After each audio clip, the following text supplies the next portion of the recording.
আমরা এই মোহাম্মদপুর আদাবর এই অঞ্চলের মাদক ছিনতাইকারী কিশোর গ্যাং এগুলো নিয়ে আমরা যথেষ্ট কনসার্ন। ৫ আগস্ট পরবর্তী সময় আমরা এখানে প্রায় ১৫০০ ছিনতাইকারী সদস্য কিশোর গ্যাং সদস্যকে আমরা গ্রেপ্তার করে আইনে সোপর্দ করেছি। অনেকে আবার ফিরে আসছেন, আইনি মারপ্যাচের মাধ্যমে তারা ফিরে আসছেন, এসে আবার অপরাধ করছেন। এমনও হয়েছে আমরা একই অপরাধী ২বার ৩বার করে ধরে তাদেরকে আইনের বিচারে সোপর্দ করেছি। কোনো অপরাধী যতবারই অপরাধ করবে আমরা তাদেরকে ছাড় দেবো না, এবং আইনে একটা বিধান আছে যে একই অপরাধ বারবার করলে তার বর্ধিত সাজার একটা বিধান আছে। তো আমরা প্রত্যাশা করি অপরাধীরা বারবার অপরাধ করে তার সাজার মেয়াদটাকেই সে সে প্রকারান্তরে বাড়িয়ে দিচ্ছে, এবং এটা অবশ্যই তার নিজের ক্ষতি সে নিজে করছে। আমরা কোনো অপরাধীকে এই মোহাম্মদপুর আদাবরে আমরা অপরাধ যেন না করতে পারে সেই প্রিভেন্টিভ মেজার আমরা নিয়েছি। আপনারা জানেন আমাদের রাউন্ড দ্য ক্লক ২৪টি টহল টিম এই মোহাম্মদপুর আদাবর, ধানমন্ডি, নিউ মার্কেট, শেরেবাংলানগর এলাকায় টহল কার্য পরিচালনা করে।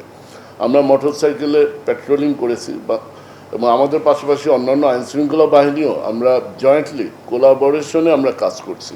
আপনি জানেন একসময় বাংলাদেশ সেনাবাহিনী যখন ছিল, এখনও আছে স্বল্প পরিসরে, আমরা সেনাবাহিনী, র্যাব, পুলিশ সহ এই জেনেভা ক্যাম্পে আমরা ডজনের উপরে ব্লক রেড দিয়েছি, এবং জেনেভা ক্যাম্পের এই যে দুর্নাম, যে মাদকের যে প্রবণতা আমরা অনেকাংশে কমিয়েছি।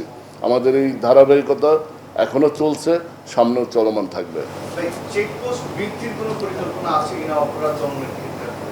হ্যাঁ, আমাদের ২৪ ঘন্টায় আমরা ৩ শিফটে ৮ ঘন্টা ৮ ঘন্টা করে আমাদের ৮টা করে টহল, বাইরের টহল কার্যক্রম পরিচালনা করে।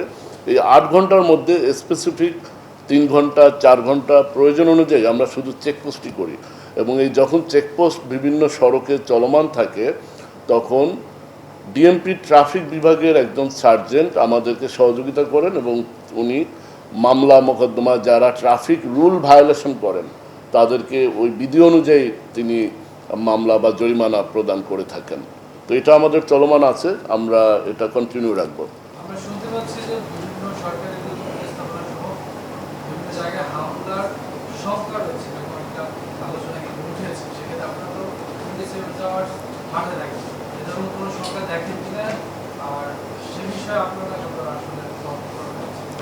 সরকারের এত গুরুত্বপূর্ণ নথি আসলে কিভাবে পাবলিকলি গেল এটা নিয়ে আপনারা তদন্ত করছেন কিনা?